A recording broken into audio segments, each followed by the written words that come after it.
वेदांत परिभाषा ग्रंथ में पेज नंबर 234। ठीक है, तो प्रथम पंक्ति है तटस्थ लक्षणम तो मिला।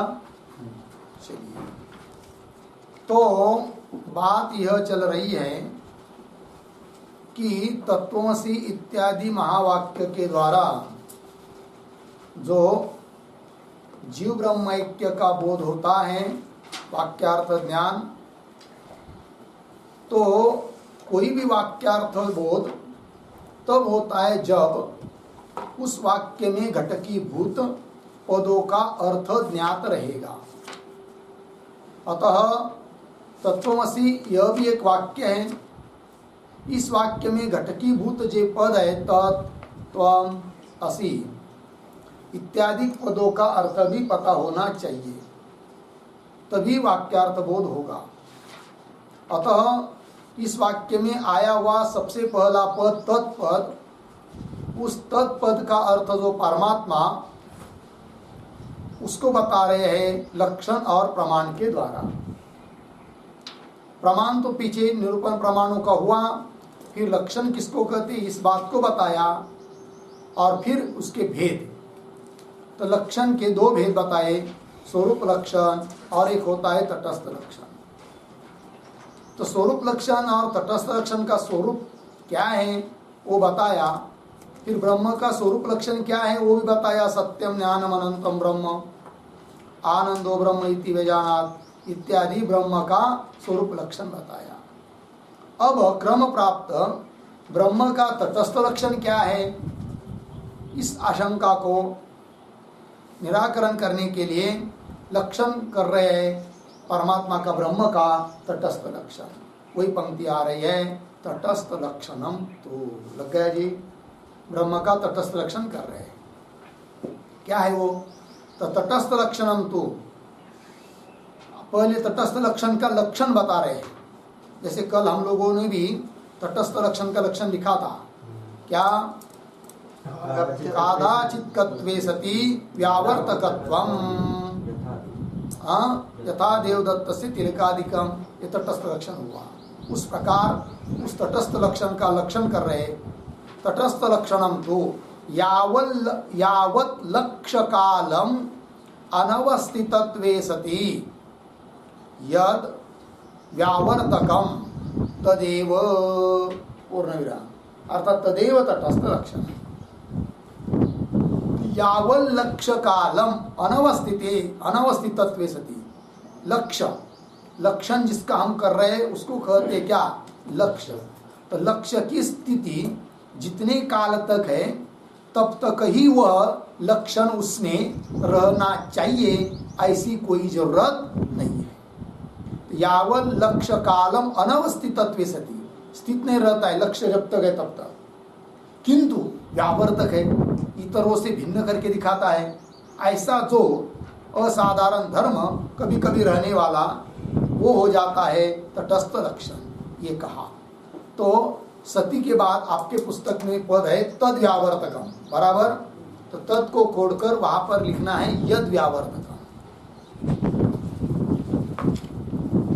तद की जगह यद।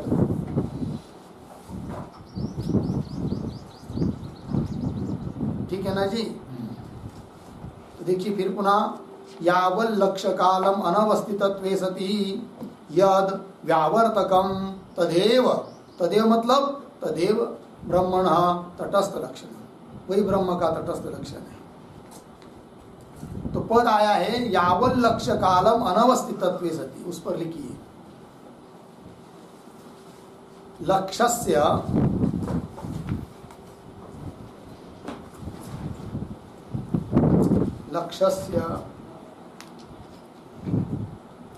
यावंत स्थिति काला,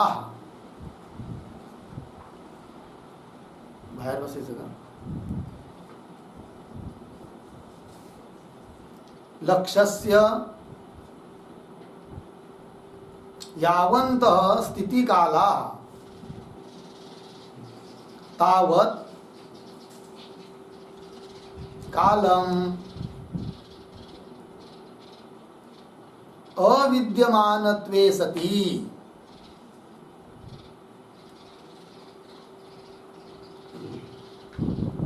अविद्यमानत्वे सति इत्यर्थः।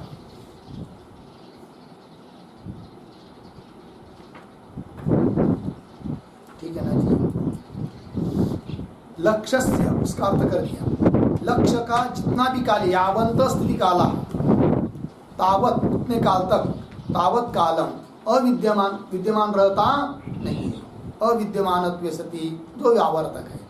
और पद आया आगे यद व्यावर्तकम, व्यावर्तकम मतलब क्या लिखिए, व्यावर्तकम के ऊपर इतर भेद बोधकम,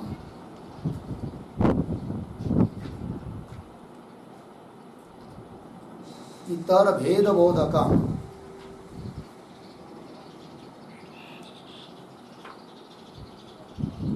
ठीक है ना जी।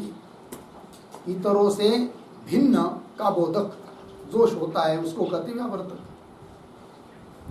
उदाहरण बताओ, उदाहरण दे रहे, यथा मूल में, यथा गंधवत्वम पृथ्वी लक्षणम, कल हम लोगों ने उदाहरण दिया था क्या, यथा देवदत्त से तिलकादिका, देवदत्त का लक्षण है, देवदत्त का तिलक, किंतु वो तिलक कैसा लक्षण है, तिलक वाला जो वो देवदत्त लक्षण हुआ, किंतु वो लक्षण कौन सा है, तटस्थ लक्षण है। जब तक देवदत्त जीवित है तब तक वो तिलक रहता ही है, ये बात है क्या, है कि नहीं। तो यावत लक्ष्य कालम अनवस्थितत्वे सति, जब तक देवदत्त जीवित है तब तक वो है, उस पर रहेगा ही तिलक, ऐसी बात नहीं। और व्यावर्तक है, इतर से भिन्न करके दिखाता है, अतः वो तटस्थ लक्षण है। उसी प्रकार यहाँ पर लक्षण कर रहे पृथ्वी का तटस्थ लक्षण क्या, गंधवत्वम पृथ्वी लक्षण, पृथ्वी लक्षण मतलब पृथ्व्याः तटस्थ लक्षण, पृथ्वी लक्षणम शब्द आया ना, मतलब क्या, पृथ्व्याः तटस्थ लक्षण, ये पृथ्वी का तटस्थ लक्षण है, हो गया ना।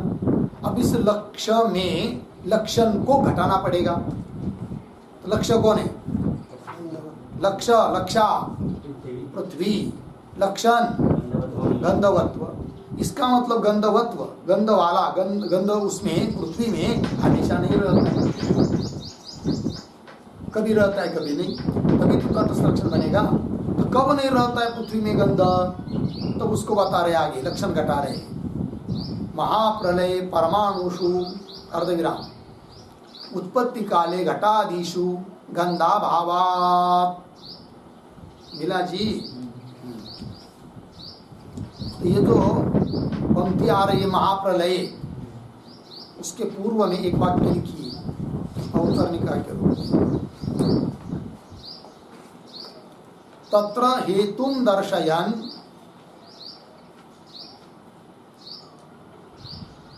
तत्र हेतुम दर्शयन्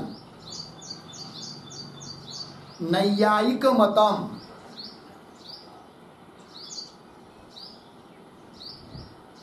नैयायिक मतम अभ्युपगम्य, अभ्युपगम्य लक्षणं योजयति,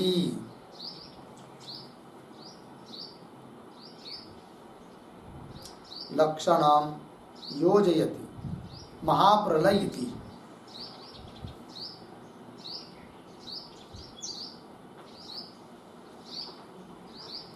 ठीक है, देखो भाई यार, तो पृथ्वी का यह तटस्थ लक्षण क्यों है, ऐसे हेतु को दिखाते हुए नैयायिक मत का स्वीकार करके लक्षण घटा रहे हैं, नैयायिक मत के अनुसार लक्षण घटा रहे हैं। ठीक है, कौन, किसका लक्षण, पृथ्वी का, कौन लक्षण, गंधवत्व। तो देखो भाई, तो महाप्रलये परमाणुषु, बराबर है कि नहीं, आगे क्या है, हाँ, तो महाप्रलय परमाणुषु, उस पंक्ति के अंतिम शब्द कौन है, गंधाभाव, उसके साथ अन्वय, महाप्रलय परमाणुषु गंधाभावात्, एक वाक्य, उत्पत्ति काले घटादिषु गंधाभावात्, हेतु हुआ। इस हेतु से क्या हुआ सिद्ध कि पृथ्वी का यह तटस्थ लक्षण है। तो क्या हेतु, महाप्रलय काल में परमाणुषु, परमाणुओं में गंध नहीं है, तो परमाणुषु शब्द आया, उसके माथे पर लिख के रखिए पृथ्वी परमाणुषु, क्योंकि परमाणु पृथ्वी के होते हैं, जल के भी होते हैं, तेज के भी होते हैं, वायु के भी होते हैं। हमको चाहिए किसके? पृथ्वी के। तो वहाँ पे अणु रहेंगे महाप्रलय में भी? लिख लीजिए पहले, परमाणु का मतलब है पृथ्वी परमाणु। ठीक है, पहले ही बताया कि नैयायिक मत के अनुसार लक्षण को घटा रहे हैं, और नैयायिक सिद्धांत के अनुसार महाप्रलय में भी रहते हैं कौन? परमाणु। क्योंकि कुछ पदार्थ नित्य है, पृथ्वी जल तेज वायु परमाणु रूप से नित्य है, आकाश कालाधिक स्वरूपत अनित्य है उनके यहाँ। वेदांत मत में नहीं रहेंगे, किंतु लक्षण घटा रहे किसके अनुसार? नैयायिक मत के अनुसार। तो महाप्रलय काल में परमाणु में नहीं रहता है कौन? गंध। पृथ्वी के परमाणु है, पृथ्वी तो है, गंध नहीं है। तो गंध कभी है कभी नहीं, बाद में गंध आ जाता है। तो कादाचित हुआ, मतलब लक्ष्य काल तक, काल जितना है उतने काल तक नहीं रह रहा है, कुछ काल में है कुछ काल में नहीं है। अतः यह लक्षण कैसा है? तटस्थ लक्षण। लेकिन प्रश्न उठेगा कि महाप्रलय काल में परमाणुओं में भी गंध मानेंगे तो क्या दिक्कत है? मानते नहीं है, नहीं ये समझ लीजिए, मानेंगे तो नहीं मान सकते। क्यों? लिखिए उस पर एक वाक्य,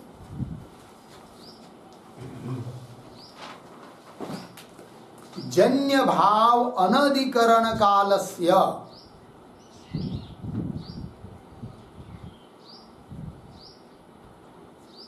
जन्य भाव अनधिकरण कालस्य एव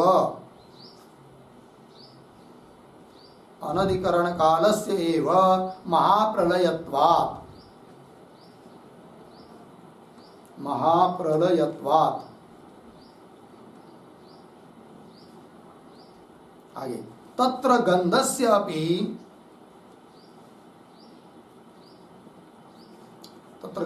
अपि जन्य भावत्वेन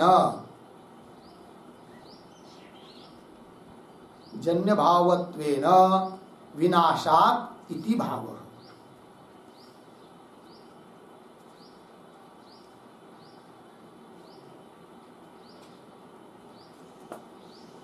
विनाशात् इति भाव हो गया। देखो, तो नैयायिक के मत के अनुसार प्रलय किसको कहते हैं? तो उनकी प्रलय की परिभाषा अलग है, और वेदांतियों की प्रलय की परिभाषा अलग है। वेदांत मत में क्या?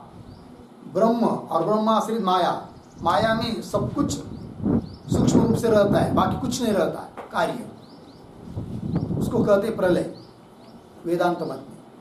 नैयायिक मत में ऐसा नहीं है, उनको माया से कोई लेना देना नहीं है। फिर क्या कि महाप्रलय हो जाता है, मतलब कोई जन्य भाव पदार्थ नहीं रहता है। जन्य भाव उत्पन्न होने वाला भाव पदार्थ, घट पट मठ आदि आदि, द्व्योनुक त्रियोनुक वगैरह, परमाणु आदि तो रहेंगे क्योंकि वो भाव है किंतु जन्य नहीं है, है कि नहीं? तो प्रलय की परिभाषा क्या हो गई उनके यहाँ? फिर जन्य भाव अनधिकरण काल, और जगत का काल मतलब जन्य भाव का, हाँ बोलते जाइए, जन्य भाव का अधिकरण काल। जगत काल मतलब कौन सा काल? जन्य भाव पदार्थ का अधिकरण काल। उत्पन्न होने वाले जो भाव पदार्थ है, घट पट पृथ्वी जल तेज आदि से सब, उनका अधिकरण काल मतलब जगत का काल है। और महाप्रलय हो जाना मतलब क्या? जन्य उत्पन्न होने वाले जितने भी भाव पदार्थ है वो न रहना, उसका अनधिकरण काल, उसको कहते क्या? प्रलय। बराबर है कि नहीं? अब गंध भी उत्पन्न होता है कि नहीं? उत्पन्न होता है, जन्य है, और भाव है, वो भाव थोड़ी है कि नहीं? तो वो रहेगा कि फिर प्रलय काल में नहीं रहेगा, है कि नहीं? तो महाप्रलय काल में परमाणु तो है पृथ्वी के, किंतु उसमें नहीं है कौन? गंध। क्योंकि प्रलय उसी को कहते हैं, जन्य भाव के अनधिकरण काल को। और गंध भी जन्य भाव है, वो रहेगा तो जगत काल ही रहेगा, फिर उसका भी अनधिकरण काल, अर्थात परमाणु में उस समय महाप्रलय में नहीं है कौन? गंध। और जब जगत उत्पन्न होना रहता है तो उस परमाणुओं में फिर गंध आने लग जाता है। तो उस पृथ्वी के परमाणु में कभी गंध है कभी नहीं। अतः गंधवत्व यह पृथ्वी का लक्षण कैसा हुआ? तटस्थ लक्षण। तटस्थ लक्षण। बात समझ में आई कि नहीं? वही देखिए, जन्य भाव अनधिकरण काल से एव महाप्रलय बराबर। तत्र गंधस्य अपनी जन्य भावत्वेन, गंध भी क्या है?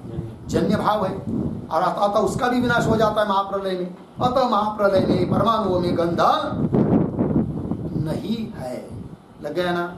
और जगत काल में उन्हीं परमाणुओं में गंध है। अतः गंधवत्व यह पृथ्वी का लक्षण कैसा हुआ? तटस्थ लक्षण। जन्य भावत्वेन विनाशात् इति भाव हो गया ना? चलिए मूल में महाप्रलये परमाणुषु गंधाभावात् हो गया ना? और एक उदाहरण दे रहे, उत्पत्ति काले घटादिषु गंधाभावात्। तो बोलेंगे महाप्रलय किसने देखा? न जाने उस समय गंध रहता है उन परमाणु में, नहीं रहता है, शास्त्र कहता है इसलिए हम मान रहे। किंतु हमारे को प्रत्यक्ष ऐसा उदाहरण बताइए। तो उदाहरण दिया फिर क्या? उत्पत्ति काले घटादिषु, घट जब उत्पन्न होता है कि नहीं, तो उत्पन्न होने के बाद एक क्षण उस घट में नहीं रहता है क्या? गंध। कोई भी द्रव्य में कोई भी गुण तब आता है उत्पन्न होने के बाद, एक क्षण के बाद। उत्पन्नम द्रव्यम क्षणम निर्गुणम निष्क्रियम च तिष्ठति। कोई भी उत्पन्न होने वाला द्रव्य एक क्षण के लिए निर्गुण और निष्क्रिय रहता है। तो बोलेंगे क्यों मानते हैं लेकिन ऐसा? क्यों एक क्षण के लिए कोई गुण उसमें उत्पन्न नहीं होता, ऐसा क्यों मानते हो? उसका कारण है। क्या कारण है पता है? तो देखो भाई, गुण द्रव्य में ही रहते हैं और गुण उत्पन्न होते हैं द्रव्य में। अतः गुण के लिए समवायी कारण कौन होता है? द्रव्य। समवायी कारण द्रव्य ही होता है। द्रव्य के लिए भी समवायी कारण बनेगा तो द्रव्य ही बनेगा, और गुण के लिए भी समवायी कारण कौन है? द्रव्य ही। और एक नियम है, इसका मतलब क्या हुआ? एक कार्य व एक कारण हुआ। कार्य कौन हुआ? गुण। और कारण कौन हुआ? द्रव्य। और कार्य के पहले कम से कम एक क्षण रहना चाहिए किसको? कारण को, तभी तो कार्य कारण भाव बनेगा। अतः घट उत्पन्न हुआ और उसमें प्रथम क्षण में ही गुण मानेंगे, तो गुण के प्रति घट कारण है यह कह नहीं पाएंगे। घट में आने वाले गुण, उसके लिए, उन गुणों के लिए समवायी कारण घट है, ये तब कह सकते हैं जब गुण के पहले, उन उत्पन्न होने वाले गुण के पहले कम से कम एक क्षण पूर्व में घट को विद्यमान मानेंगे। इसलिए मानना पड़ता है कि उत्पन्न हुआ द्रव्य एक क्षण के लिए क्या होता है? निर्गुण और निष्क्रिय। लग गया ना? तो ये क्या सिद्ध, इससे क्या सिद्ध हुआ? तो घट में भी कुछ काल में गंध है, द्वितीय क्षण में, प्रथम काल में नहीं है। तो ये लक्ष्य काल में यावत काल तक है क्या? नहीं है। अतः गंधवत्व ये पृथ्वी का लक्षण कैसा बना? तटस्थ लक्षण है ना? चलिए, उत्पत्ति काले घटादिषु गंधाभावात् मिला। तो उत्पत्ति काले इस पर एक वाक्य लिखिए, कार्यस्य गुणस्य समवायी कारणम द्रव्यम एव। कार्यस्य गुणस्य समवायी कारणम द्रव्यम एव इति तस्य द्रव्यस्य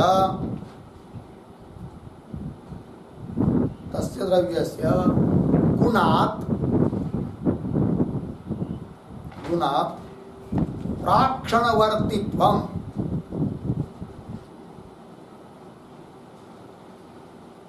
प्राक्षणवर्तित्वम् वक्तव्यम्।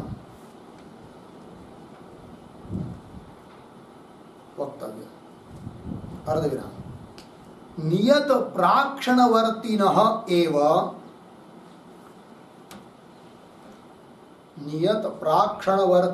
एव कारणत्वात्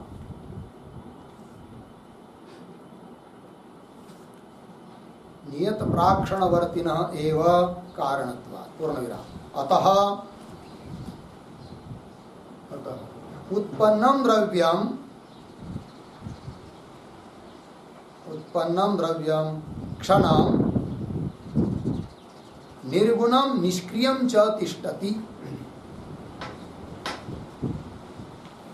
निर्गुणम निष्क्रियम च तिष्ठति इति।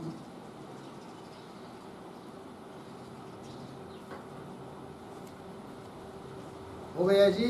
चलिए भाई, तो बता रहे हैं नियम कार्य से गुणस्य, कार्य जो गुण है कि नहीं, उत्पन्न होने वाला गुण, कार्य गुण मतलब उत्पन्न होने वाला कोई गुण, तो उसके लिए समवायी कारण द्रव्य ही होता है।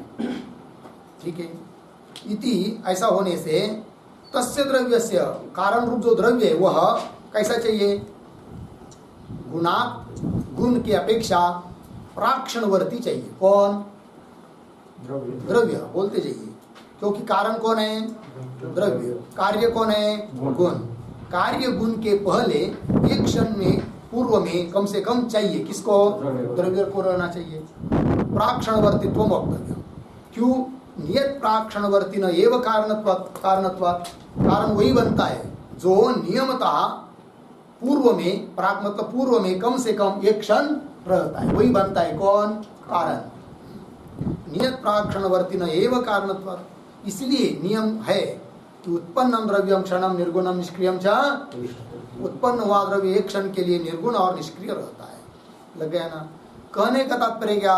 घट उत्पन्न हुआ एक क्षण के लिए, उसमें नहीं है कौन? गंध गुण, और बाद में आया तो गंध गुण जितने काल तक, जितने काल मर्यादा घट की है उतने काल तक है क्या गंध? नहीं है, बाद में आया कुछ काल में नहीं है। अतः यह गंधवत्व, यह लक्षण उस पृथ्वी का कैसा हुआ? तटस्थ लक्षण। बात समझ में आई ना? चलिए मुझे महाप्रलय परमाणुषो उत्पत्ति काले घटादिशो गंधा भावात्। लग गया? अब प्रकृति में आइए, क्योंकि लक्षण करना है हमको किसका? ब्रह्म का। कौन सा लक्षण करना है? तटस्थ लक्षण। तो उसको अब घटाएंगे। चलिए, प्रकृते ब्रह्मणि, मिला जी? तो प्रकृते ब्रह्मणि ये जो वाक्य आ रहा है कि नहीं, उसके पूर्व में एक वाक्य लिखिए अवतरणिका के रूप में। तत्पदार्थस्य ब्रह्मणः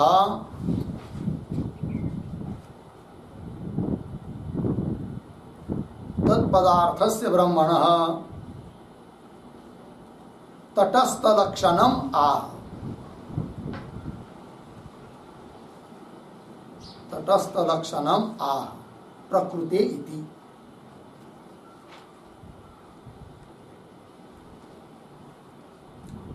देखिए भाई, तत्पद का अर्थ जो ब्रह्म, उसका तटस्थ लक्षण कर रहे हैं प्रकृते इत्यादि पंक्ति के द्वारा। ठीक, तो देखो भाई, प्रकृते ब्रह्मणि, प्रकृते ब्रह्मणि मतलब क्या? तो प्रकृते ब्रह्मणि का अर्थ लिखिए तत्पदार्थे ब्रह्मणि। प्रकृते, प्रकृत मतलब प्रस्तुत, तत्पद का अर्थ। तो प्रकृते ब्रह्मणि च, ये जो मूल में है उसका अर्थ तत्पदार्थे ब्रह्मणि च इत्यर्थ।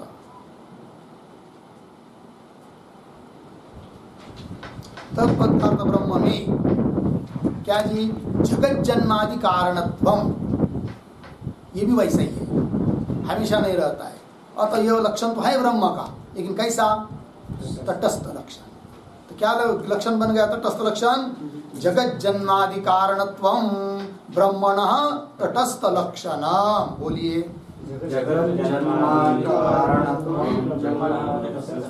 हाँ, जगत जन्मादि कारणत्वम।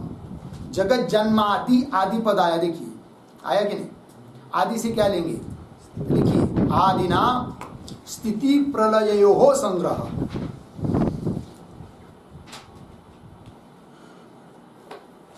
स्थिति प्रलययोः संग्रह।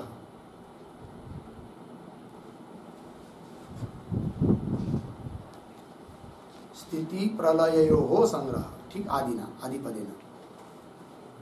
तो हो गया ना? फिर ब्रह्म का तटस्थ लक्षण मतलब क्या? जगत जन्म, जगत की उत्पत्ति के लिए जो कारण है, या जगत के स्थिति के लिए जो कारण है, और जगत के प्रलय के लिए जो कारण है, उसको कहते हैं क्या? ब्रह्म।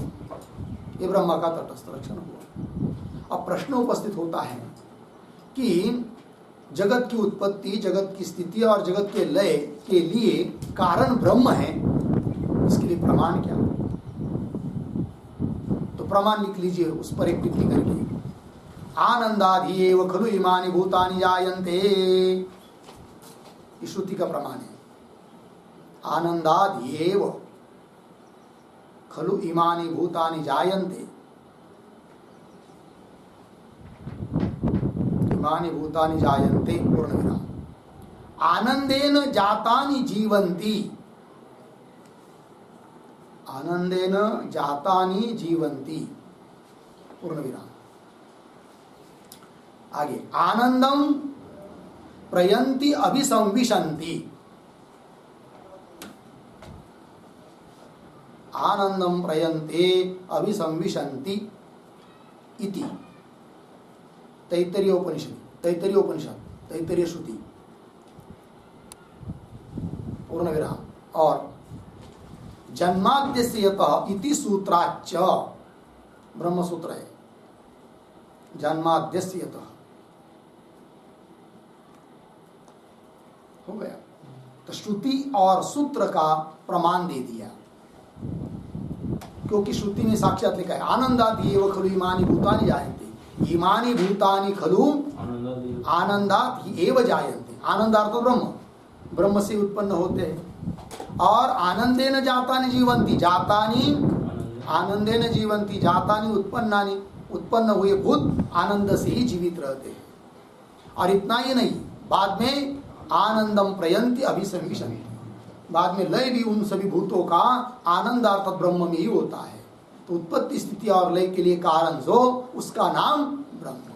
ठीक है, सूत्र ने भी बताया जन्माद्यस्य। तो चलिए आगे, प्रकृते च ब्रह्मणे जगत जन्मादि कारणत्वम, होगा इतना। आगे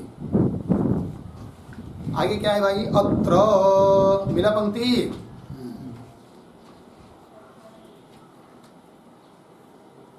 अत्र जगत पदे।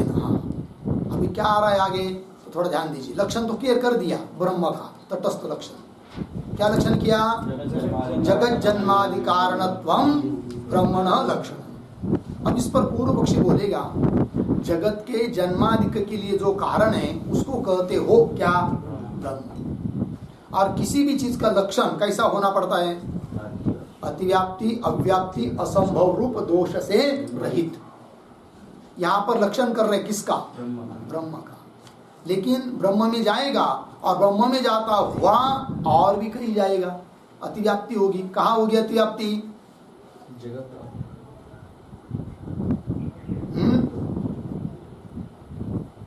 माया के प्रति।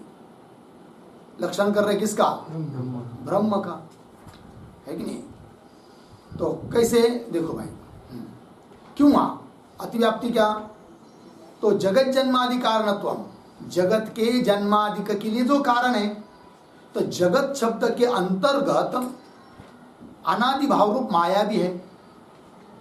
तो माया के लिए कारण है क्या ब्रह्म, नहीं, माया तो अनादि है। तो लक्षण किया ब्रह्म का, ब्रह्म में घटित ही नहीं हो रहा है, अतिव्याप्ति नहीं दिखाना, है कि नहीं।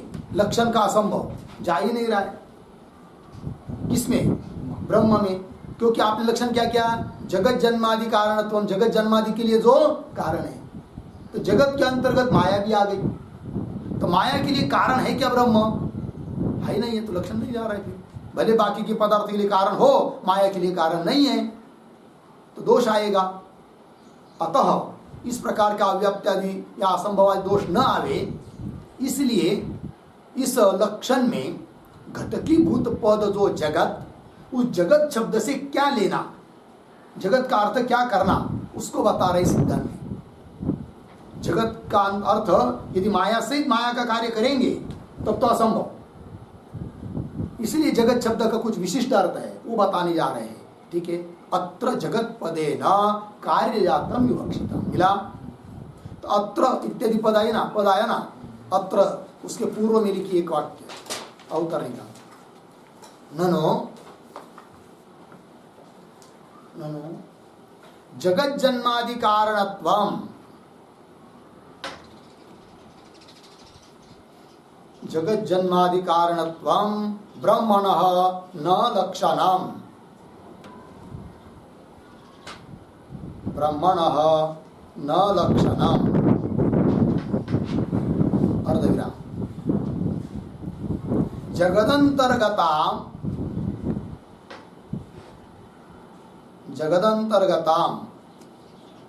अनादि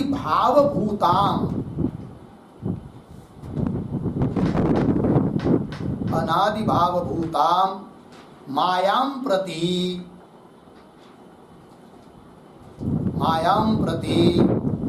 तस्य ब्रह्मणः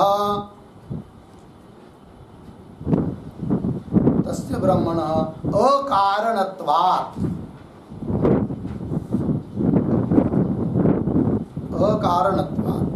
इति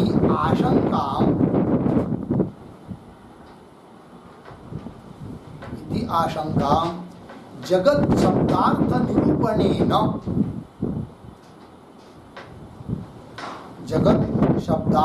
निरूपणेन इति आशंकां जगत शब्दार्थ निरूपणेन निराकरोति।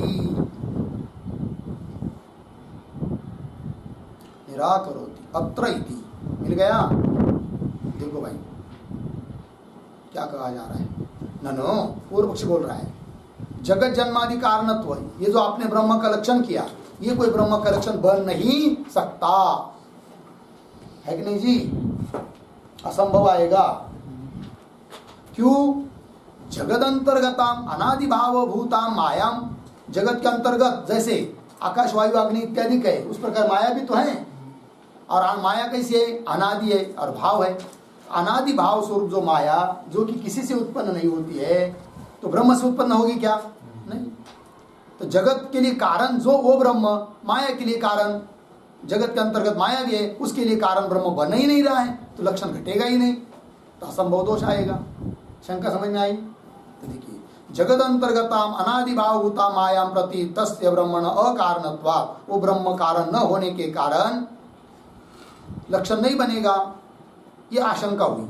इस आशंका को क्या निराकरण कर रहे आशंका का, कैसे? जगत शब्दार्थ निरूपण है। जगत शब्द, पूर्व पक्ष ने जो शंका की है वो जगत शब्द का क्या अर्थ मन में लेकर पूर्व पक्ष ने शंका की है कि जगत शब्द का अर्थ माया और माया का कार्य सब कुछ, माया भी आई उसमें, ऐसा जगत शब्द का अर्थ है, ऐसा समझकर शंका की किसने? पूर्व पक्षी ने। किंतु उत्तर दे रहे, अरे भाई जगत शब्द का अर्थ तुम जैसा समझ रहे हो वैसा हम नहीं ले रहे यहाँ पर, फिर हमारे दृष्टि से जगत शब्द का क्या अर्थ है वो बता रहे ग्रंथकार, जिससे कि लक्षण में असंभव दोष नहीं आएगा। ठीक है, वही कह रहे थे। अत्र मिला, अत्र मतलब अत्र शब्द का अर्थ लिखिए, अत्र अस्मिन लक्षणे, यहां पर जगत शब्द का हम अर्थ बता रहे हैं। इसका मतलब यह नहीं कि सभी जगह जगत शब्द का ऐसा अर्थ हो, इस लक्षण के बारे में हम बोल रहे हैं, इसलिए कह दिया अत्र। अत्र का अर्थ लिखिए, अत्र मतलब अस्मिन लक्षणे। क्या भाई? तो जगत पदेन कार्य जातम विवक्षितम, मिल गया। जगत शब्द से क्या अर्थ लेना है? कार्य जात, कार्य मतलब उत्पन्न हुआ पदार्थ, वो लेने हैं। अब माया को ले पाएंगे क्या? नहीं। दोष कब आया था? जब जगत के अंतर्गत माया को भी लिया था। माया को आप क्यों नहीं ले सकते? माया अनादि है, कार्य नहीं है, अतः उसको ले नहीं सकते। माया को छोड़कर जितना भी उत्पन्न हुए पदार्थ है वो सब लेंगे। अब किस शब्द से? जगत शब्द से। और उस जगत के लिए कारण है कौन? ब्रह्म। लक्षण बन गया। लग गई बात? वही जगत, अत्र जगत पदेन कार्य जातम विवक्षितम। लग गया जी? लक्षण बन गया ना। फिर ब्रह्म का क्या लक्षण बना? बोलिए। जगत जन्मादि कारणत्वम ब्रह्मणः लक्षणम। ठीक है ना? अब ध्यान दीजिए, जगत की जन्म, जन्म मतलब उत्पत्ति, जगत की उत्पत्ति आदि के लिए जो कारण, उसको कहते ब्रह्म। अब पुनः प्रश्न उठेगा कि जगत की उत्पत्ति आदि के लिए जो कारण वो ब्रह्म, ऐसा यदि लक्षण करते हो तो लक्षण की अतिव्याप्ति होगी। क्योंकि जगत के लिए कारण जैसा ब्रह्म है, उस प्रकार जगत के लिए कारण अविद्या माया भी है। तो लक्षण कर रहे किसका? ब्रह्म का। जा रहा है किसमें? माया में, अविद्या में, माया में, अदृष्टादि में, वो भी तो कारण है। तो अतिव्याप्ति हो रही है। वो अतिव्याप्ति न हो इसके लिए कुछ करना पड़ेगा। तो क्या करना पड़ेगा? कुछ नहीं, जैसे इस लक्षण में आया हुआ जगत शब्द का अपेक्षित अर्थ बताया, उसी प्रकार इस लक्षण में, ब्रह्म के इस तटस्थ लक्षण में आया हुआ जो कारण पद है, उस कारण पद की विवक्षा बताना पड़ेगी। कारण पद से हमको कौन अभिप्रेत है, तब लक्षण में अतिव्याप्ति दोष नहीं आएगा। बात समझ में आ रही है? तो पंक्ति देखिए, कारणत्वं च कर्तृत्वम अतः अविद्यादौ नातिव्याप्ति। मिल गया? कारण शब्द का अर्थ बता रहे, ब्रह्म के लक्षण में घटकीभूत पद जो कारण, उसका अर्थ मिला। ये जो पंक्ति आई है ना, कारणत्वम च इत्यादि, उसके पूर्व में एक वाक्य लिखिए अवतरणिका के रूप में, ननु एवं अपि, ननु एवं अपि एतत् लक्षणम, एतत् लक्षणम नैव युक्तम, नैव युक्तम अर्धविराम तस्य तस्य काल अदृष्टादि साधारणत्वात्,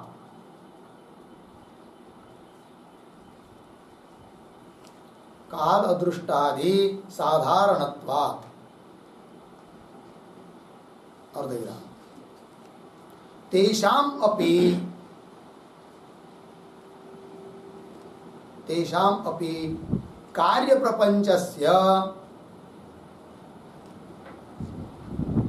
कार्य प्रपंचस्य कारणत्वात्,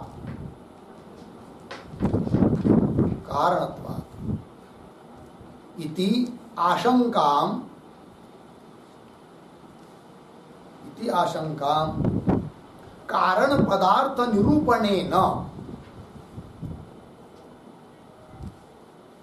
कारण पदार्थ निरूपणेन निराकरोति, निराकरोति कारणत्वं च इति।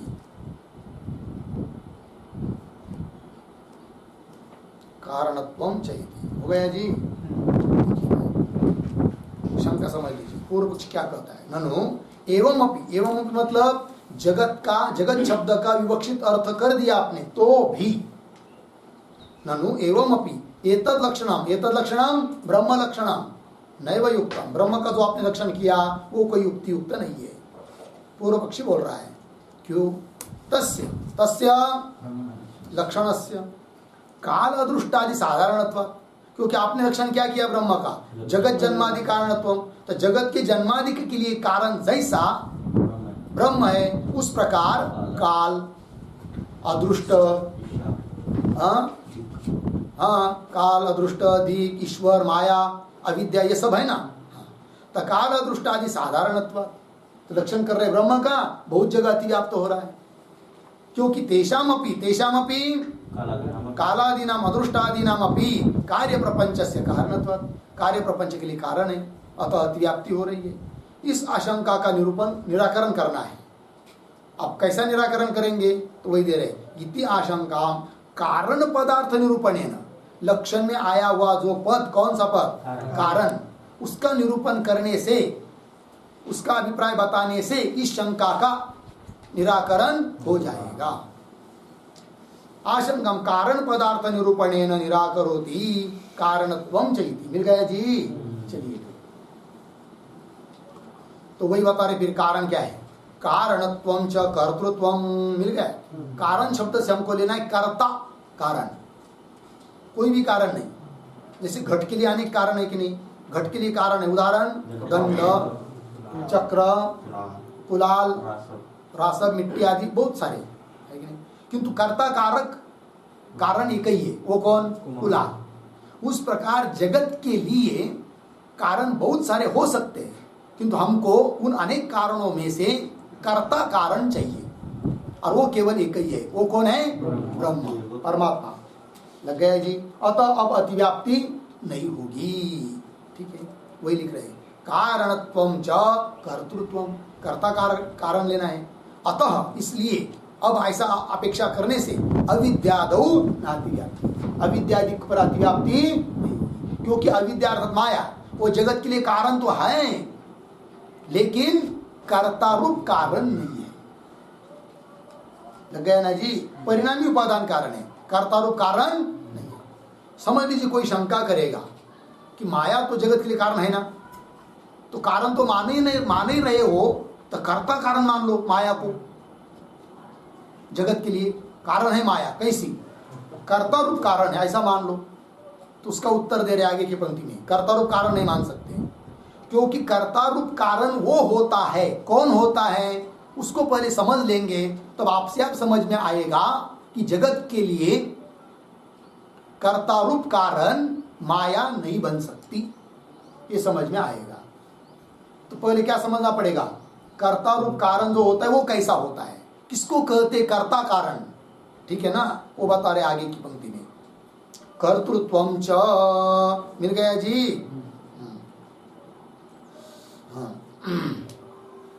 तो कर्तृत्वम च तत्त उपादान गोचर अपरोक्ष ज्ञान चिकीर्षा कृतिमत्वम, ये होता है कर्तृत्व। कर्ता में रहने वाला धर्म कर्तृत्व, और ये धर्म जिसमें रहेंगे वही बनता है कर्ता कारण, कर्ता कारक, ठीक है? तो ये जो पंक्ति शब्द आ रहा है कर्तृत्वम च, उसके पूर्व में एक वाक्य लिखिए अवतरणिका के रूप में।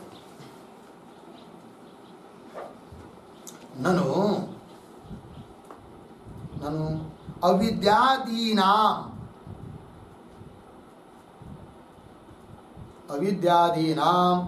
कारणत्वे कर्तृत्वम अपि स्यात्, कर्तृत्वम अपि स्यात्, अर्धविराम। कारण विशेषस्य एव कर्तृत्वात्,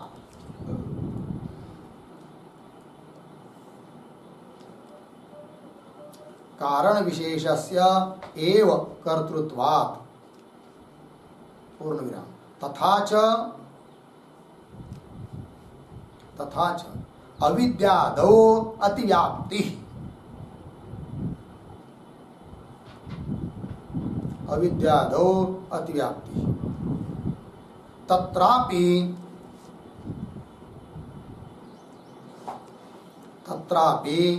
तल्लक्षण सत्वात्,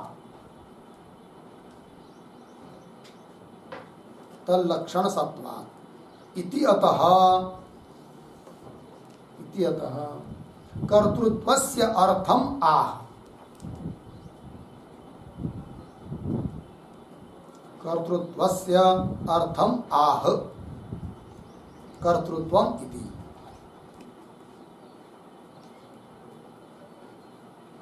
हो गया जी? चलिए भाई, पूर्व पक्षी कहता है कि ननु अविद्यादि नाम कारण, तो अविद्यादि को तो जगत का कारण मानते ही हो, तो कर्तृत्व भी मान लो, उसमें कर्तृत्व धर्म भी मान लो, कर्ता मान लो उसको, अविद्या को। क्यों? कारण विशेष से वह कर्तृत्व, विशेष प्रकार का कारण है, क्या होता है? कर्ता होता है। तथा च अविद्या तो अतिव्याप्ति, और ऐसा मान लेंगे, अविद्या को कर्ता मान लेंगे तो अतिव्याप्ति हो जाएगी। फिर अविद्या तो अतिव्याप्ति, क्यों? तत्रापि तल्लक्षण सत्व, वो लक्षण उसमें भी घटित होगा। ब्रह्म का लक्षण किया है और घटित होगा किसमें? अविद्या में।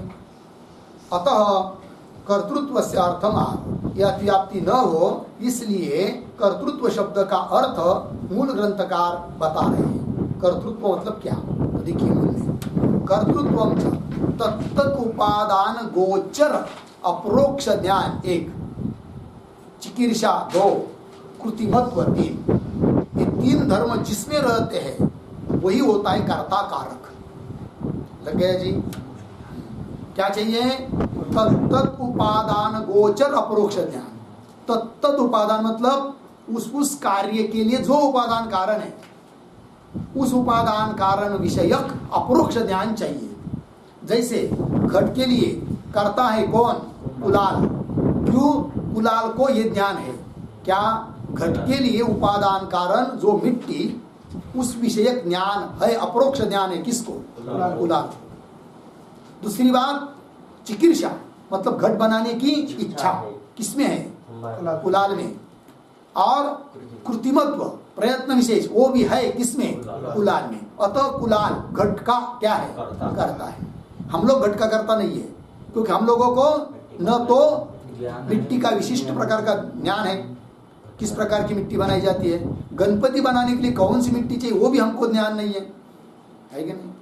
तो घट बनाने के लिए कौन सी मिट्टी चाहिए यह ज्ञान कहाँ से होगा? और लाएंगे कहीं से भी मिट्टी उठाकर बनाने का प्रयास करेंगे तो बनेगा क्या? नहीं बनेगा। हाँ, आज बनेगा तो कल टूट जाएगा, बनेगा ही नहीं। लग गया जी, ये बात होती है।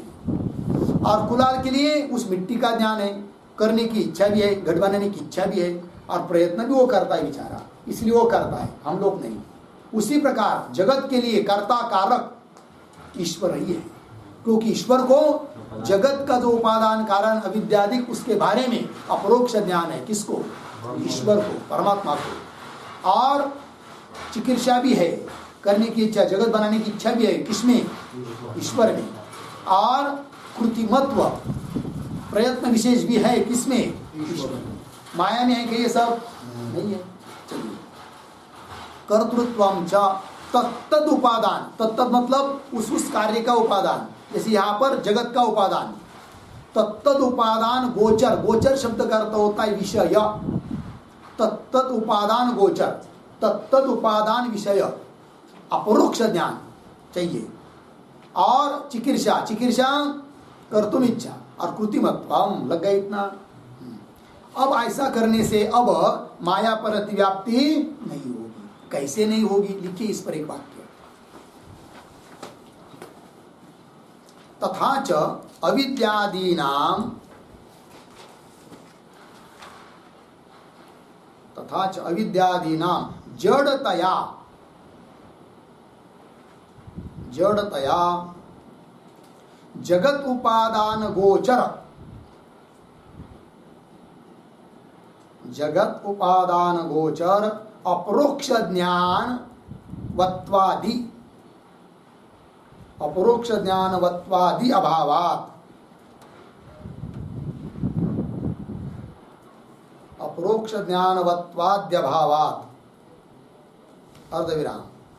आगे, जीवस्य हिरण्यगर्भस्य, जीवस्य हिरण्यगर्भस्य वा चेतनस्य,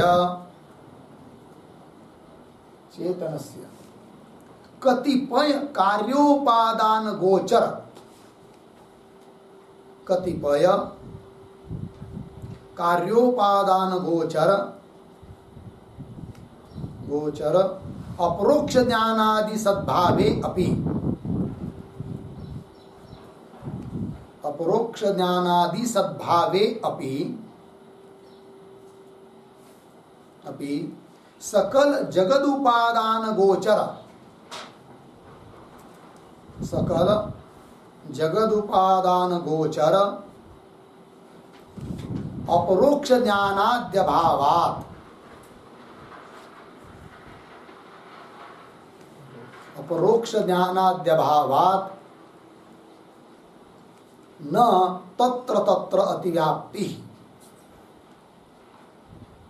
न तत्र तत्र अतिव्याप्ति इति भाव।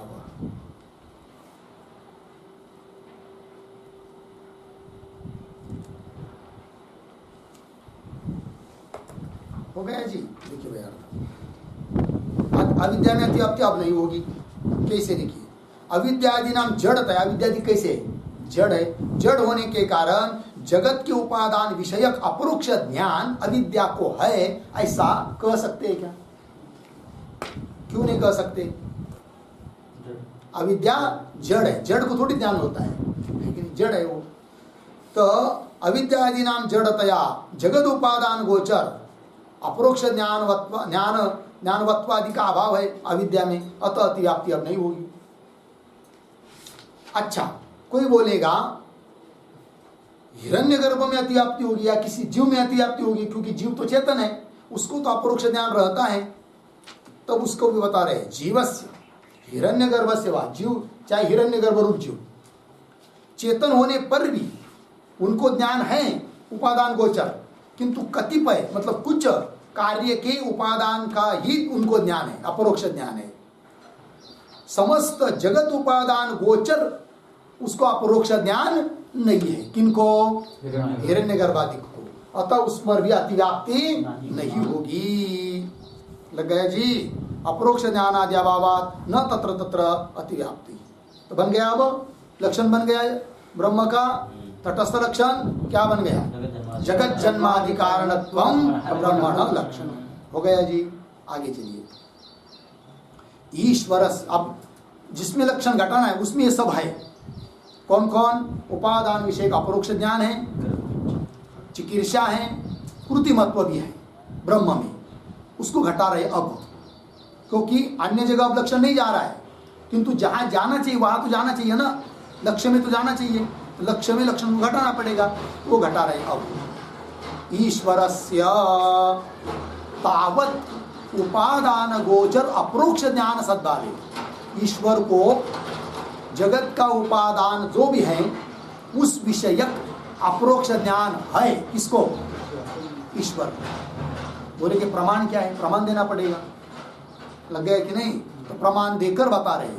किस बात के लिए प्रमाण? ईश्वर को जगत के उपादान विषयक अपरोक्ष ज्ञान है, इस बात के लिए प्रमाण दे रहे। किंतु एक प्रश्न और उठेगा कि यहां पर पद आया ईश्वर से और लक्षण कर रहे ब्रह्म का, है कि नहीं? तो ब्रह्म को जगत के उपादान विषय का अपरोक्ष ज्ञान है, इस ये कहना चाहिए। क क्या रहे? लक्षण कर रहे हैं ब्रह्म का, और यहाँ क क्या रहे हैं? ईश्वर से। ये क्या बात है? बात समझ में आई ना? तो ईश्वर से इसके ऊपर लिखिए एक वाक्य। ब्रह्मण इति वक्तव्ये, ब्रह्मण इति वक्तव्ये ईश्वरस्य इति वचनम, ईश्वरस्य इति वचनम ब्रह्मेश्वरयोः, ब्रह्मेश्वरयोः अभेद ज्ञानार्थम, अभेद ज्ञापनार्थम, अभेद ज्ञापनार्थम मायोपाधिना,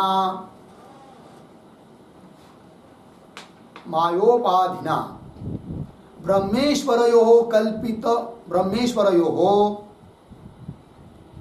मायोपाधिना ब्रह्मेश्वरयोः कल्पित भेदवत्वे अपि, कल्पित भेदवत्वे अपि वास्तव भेदाभावात्,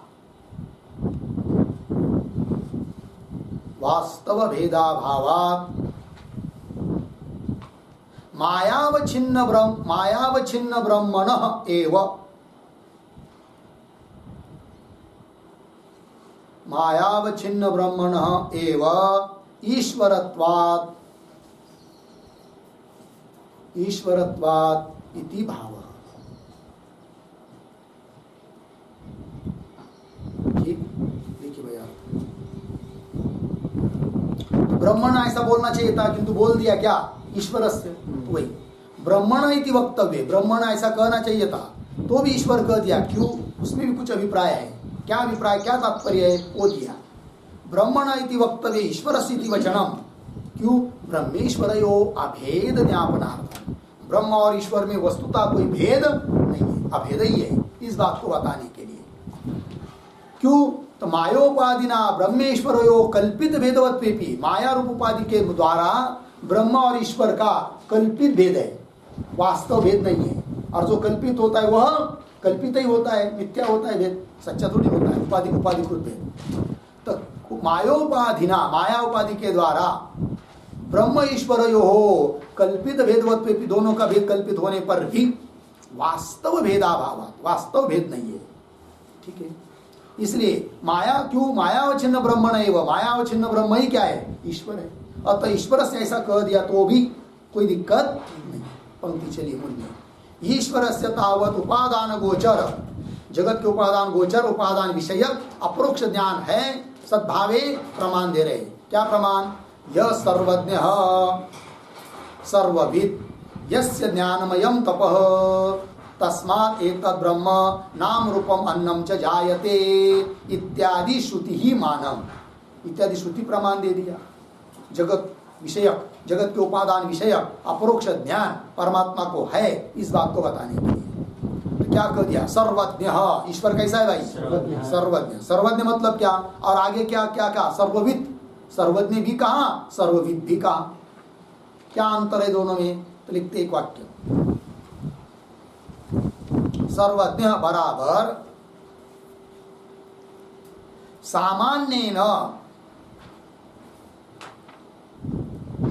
सामान्येन समष्टि रूपेण, समष्टि रूपेण मायाख्येन उपाधिना, मायाख्येन उपाधिना सर्वं जानाति इति, सर्वं जानाति इति सर्वज्ञ। सर्वं जानाति इति सर्वज्ञ। अर्धविराम। आगे विशेषेण, विशेषेण व्यष्टि रूपेण,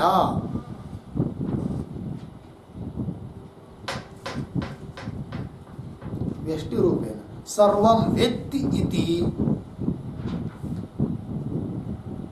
सर्वं वेत्ति इति सर्वविद।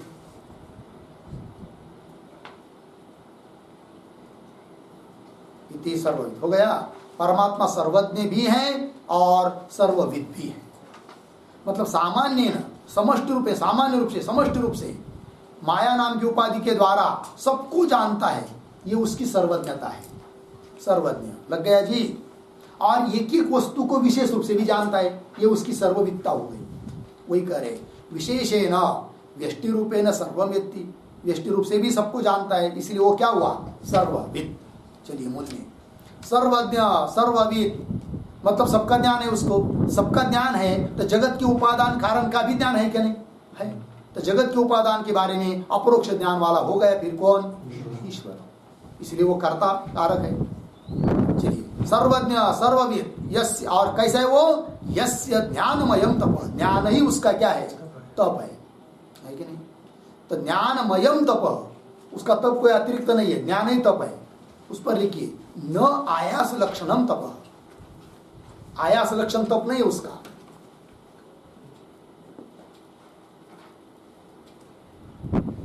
जैसे हम लोगों का तप होता है आयास, बहुत कष्टमय तप होता है हम लोगों का, उसका आयास लक्षणम तप न आयास लक्षणम तप। हम लोगों को तप करना है तो क्या करना पड़ता है? फिर प्रयास, बहुत कष्ट करना पड़ता है। धूप में बैठना पड़ेगा, चारों तरफ से अग्नि लगाना पड़ेगा, तप, ऊपर से सूर्य तप रहा है, तप ही है ना बहुत सारा। या जल में खड़ा होकर जब भी करना है तो बहुत है। या सुबह भोर में 4 बजे उठना है ध्यान करने के लिए, तप ही है, लेकिन उठना पड़ता है। उपवास करना पड़ता है, भूखा रहना पड़ता है 3 दिन, दशमी, एकादशी और द्वादशी, 12 नहीं। लेकिन भगवान का ऐसा नहीं है, उनको सबका ज्ञान है, वही उसका क्या है? तप है। चलिए ज्ञानमयम तप। आगे चलिए तस्मात् एतद् ब्रह्म। तस्मात्, तस्मात् मतलब भाई सर्वज्ञ और सर्वविद उस ब्रह्म से, एतद् ब्रह्म, एतद् ब्रह्म मतलब क्या? यह ब्रह्म उत्पन्न होता है। एतद् ब्रह्म शब्द का अर्थ लिखिए हिरण्यगर्भ, हिरण्यगर्भाख्य ब्रह्म, क्यों? उसका नाम है दूसरा कार्य ब्रह्म। एतद् ब्रह्म मतलब हिरण्यगर्भाख्य ब्रह्म अर्थात कार्य ब्रह्म। ठीक है, तो चलिए तस्मात् उस परमात्मा से ये हिरण्यगर्भ और ब्रह्म उत्पन्न होता है। और नाम रूप है कि नहीं? देवदत्त, यज्ञदत्त, सोमदत्त आदि ये सब नाम, और रूप काला पीला हरा ये सब रूप, लंबा चौड़ा टेढ़ा ये सब रूप आकार प्रकार उत्पन्न होते हैं। और अन्न, व्रीहि चावल गेहूं है कि नहीं, ये सब अन्न भी उससे उत्पन्न होते हैं। नाम रूपम अन्नम च जायते इत्यादि श्रुति ही मानम। लगा इतना? आगे चलिए तादृश चिकीर्षा सद्भावे। अब 3 बात बताई ना, कर्ता वो होता है जिसमें जगत उपादान विषयक अपरोक्ष ज्ञान हो, तत्त उपादान विषयक अपरोक्ष ज्ञान हो, और चिकीर्षा हो और कृतिमत्व हो। तो जगत के उपादान के बारे में ईश्वर को ज्ञान है, अपरोक्ष ज्ञान है, इस बात के लिए प्रमाण दिया। अब उस ईश्वर में चिकीर्षा भी है, जगत को उत्पन्न करने की इच्छा भी है, इसके लिए प्रमाण क्या? तो वो प्रमाण अब दे रहे हैं तादृश इत्यादि पंक्ति से। तो ये जो पंक्ति आ रही है ना तादृश, उसके पूर्व में लिखिए एक वाक्य उत्तर निकाल।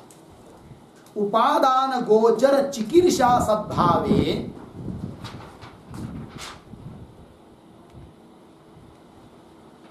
उपादान गोचर चिकीर्षा सद्भावे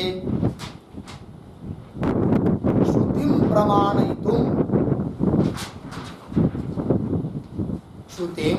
प्रमाणयितुम् आह तादृश इति। ठीक है, देखो यार, उपादान गोचर चिकीर्षा करने की इच्छा वो भी उस परमात्मा में है, इस बात को श्रुति प्रमाण दे रहे हैं, है कि नहीं? श्रुति प्रमाण देने के लिए कह रहे तादृश चिकीर्षा सद्भावे। मिला तादृश, तादृश मतलब क्या? तादृश शब्द का अर्थ लिखिए जगत उपादान गोचर चिकीर्षा। तादृश चिकीर्षा मतलब जगत उपादान गोचर चिकीर्षा।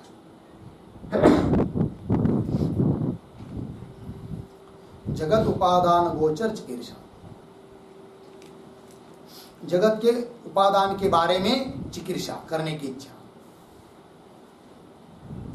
सद्भावे प्रमाण दे रहे, प्रमाण क्या? स अकामयत बहुश्याम प्रजायेय इत्यादि श्रुति ही मानम, मानम प्रमाणम, ये प्रमाण है। स अकामयत, सह परमात्मा, स शब्द का अर्थ क्या? परमात्मा। अकामयत, उसने कामना की। कामना करना मतलब क्या? करने की इच्छा करना। चिकीर्षा का मतलब क्या है? करने की इच्छा। तो वही चिकीर्षा भी है परमात्मा में। स अकामयत, कैसी कामना की उसने?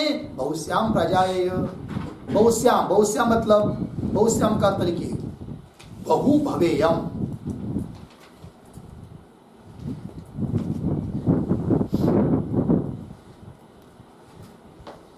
बहुत हो जाऊं प्रजा के रूप में, ये कामना है। इत्यादि श्रुति ही मानव लग गया।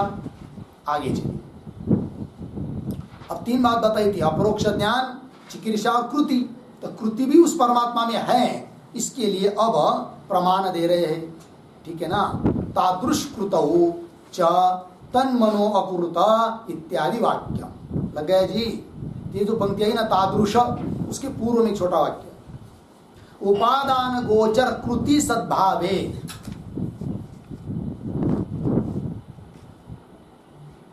उपादान गोचर कृति सद्भावे श्रुतिं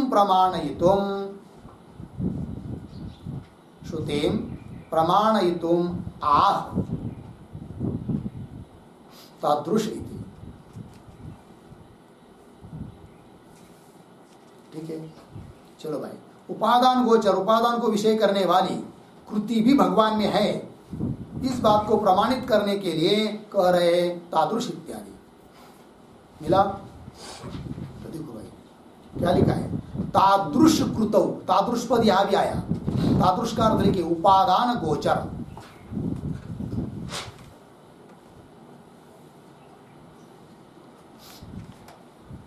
हो गया ना?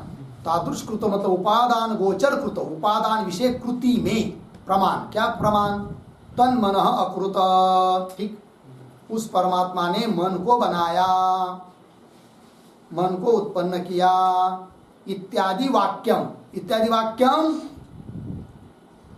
मानम, इत्यादि वाक्यम मानम इत्यर्थ। मानम प्रमाणम, ये प्रमाण है। हो गया जी।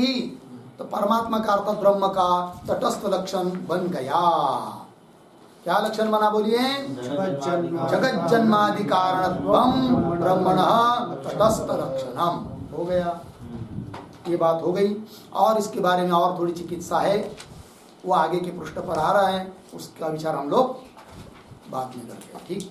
ओम पूर्णमदः पूर्णमिदं पूर्णात् पूर्णमुदच्यते पूर्णस्य पूर्णमादाय पूर्णमेवावशिष्यते। ओम शांति शांति शांति।